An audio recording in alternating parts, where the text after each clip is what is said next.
As Albert Einstein said, try not to become a man of success, but rather try to become a man of value. Hello everyone, welcome to another video. This is Santosh Kumar and first of all many thanks for your support to my previous video.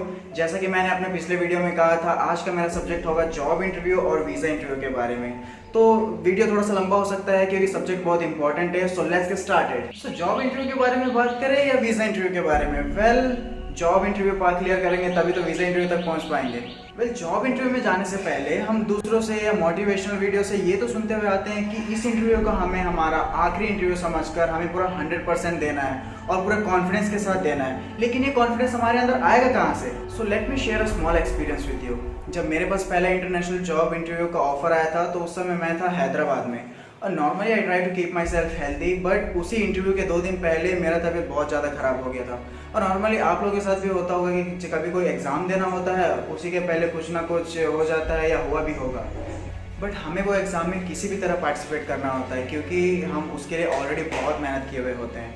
सो वैसे situation में मैं हैदराबाद से चेन्नई अकेला travel कर लिया और पहुंचते ही साथ ऑफिस गया और मेरे पेपर वर्क करने लगा और फॉर्मेलिटीज़ पूरी कर ही रहा था। तो वहाँ के एक मैम ने आके दूसरी मैम से कहा, वेल ये तो बस 19 का है, ये कैसे पार्टिसिपेट कर सकता है? तो दूसरी वाले ने कहा, वेल ये ऑलरेडी पहुँच ही गया तो लेट हिम ट्राई।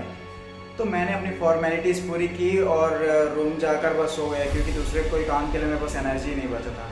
दूसरे दिन सुबह 4 बजे उठा और बस मोटिवेशनल वीडियो देखने लगा क्योंकि अंदर से मैं बहुत नर्वस था क्योंकि मैं ठहरा हिंदी मीडियम का स्टूडेंट और वहाँ पे इंटरव्यू था इंग्लिश में। तो मिरर के सामने खड़ा हो गया और प्रैक्टिस करने लगा, my name is Santosh, I am unisex hair stylist, blah blah blah blah. Then अचानक से मेरे दिमाग में आया, यार मैं इतना डर क्यों रहा हूँ? मेरे पास ऑलरेडी जॉब है, अगर ये इंटरव्यू में नहीं भी हुआ तो कोई दूसरा ट्राई कर लूँगा, मेरे पास मेरे स्किल्स है, मैं डर किससे रहा हूँ? So let's just do it. और इंटरव्यू में पार्टिसिपेट करते तक का मैं अपने आप से यही बोलता रहा। और जब बारी आई पब्लिक स्पीकिंग की, अंदर से तो मैं बहुत पैनिक हो रहा था क्योंकि मुझे आंसर करना था 25 से 30 लोगों के सामने और वो भी इंग्लिश में, बिकॉज फर्स्ट टाइम। एंड उसके बाद था मेरा प्रैक्टिकल का टाइम और प्रैक्टिकल में तो भैया हम पूरे confidently that I can do my best और मैंने अपना बेस्ट दिया और आगे का सिलेक्शन हो गया। तो अब आपको ये क्वेश्चन का आंसर मिल गया होगा कि आपके अंदर वो कॉन्फिडेंस आएगा कहाँ से? हाँ जी, आपके अंदर से। What you see, what you believe, that's what you will become. आप जो भी अपने बारे में अपने आप से कहोगे, आपके एक्शंस भी ऐसे होंगे। और अगर कोई फॉरेनर भी आपकी कोई इंटरव्यू ले रहा हो तो वो बहुत ज़्यादा आपकी इंग्लिश ग्रामर पे ध्यान नहीं देता, वो देखता है कॉन्फिडेंस, क्योंकि उन्हें पता होता है कि इंग्लिश हमारी मदर टंग नहीं होती है और language is always learnable. But हर एक इंटरव्यूअर बस यही देखता है कि आप किस में अच्छे हो और आप उसके क्या काम आ पाओगे। इसीलिए इंटरव्यूअर अगर कोई भी क्वेश्चन करे तो उसका बहुत शॉर्ट और एक्यूरेट आंसर दे। सो ऐसा एग्जाम्पल जब उन्होंने मुझसे क्वेश्चन किया है कि why do you want to work with us, so मैंने शॉर्ट आंसर दिया like because it's a great opportunity to visit a different places, then I want to make money. So उनको लगता है कि okay you want to make money, so इससे उनका भी फायदा है। तो सीधी सी बात है यारो, जब आप ग्रो कर रहे होंगे तो आपकी कंपनियां भी ग्रो करती है। तो बस clear, short and accurate answer दीजिए, इंटरव्यू ज़्यादा ईजी होगा।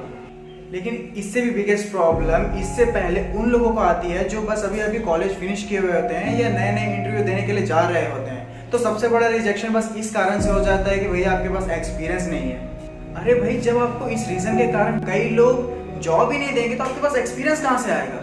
तो आपको पता है इस समय क्या काम आएगी? आपकी अपनी कॉन्फिडेंस। आप इंटरव्यूअर से एक ऐसा मौका मांग सकते हो जैसे मैं आपके लिए 25 से 30 दिन तक काम करूंगा और इस बीच में आप 1 भी रुपये नहीं दोगे फिर भी चलेगा, लेकिन अगर आपके दिए हुए ट्रेनिंग्स, आपके दिया हुआ काम अगर मैं नहीं कर पाता हूँ तो 31वें दिन मैं खुद ब खुद चला जाऊँगा। मैं अगर ये इंटरव्यू नहीं होता है, दूसरा इंटरव्यू भी अब अगर आप जाना चाहते हो तो एटलीस्ट 2 से 3 महीना आप खाली बैठोगे। So why don't you try now, why don't you challenge now?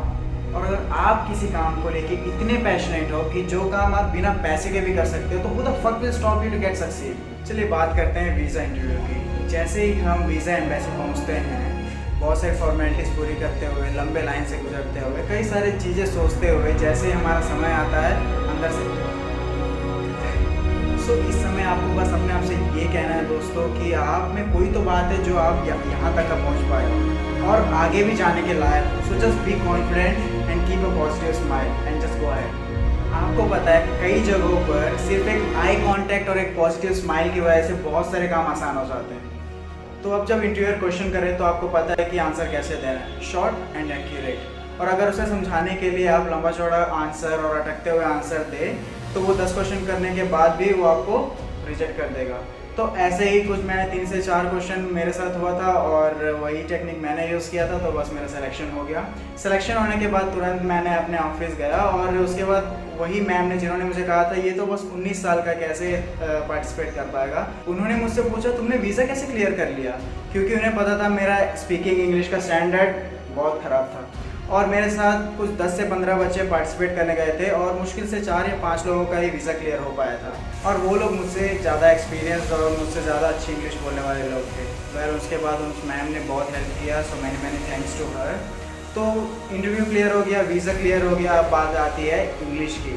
सो दोस्तों यही मेरा नेक्स्ट टॉपिक होगा। सो इस वीडियो के 5 इंपॉर्टेंट बातें। Choose the profession what you love about, never give up, say positive things about you to yourself, keep the eye contact and a positive smile, and practice this all the time. Thank you.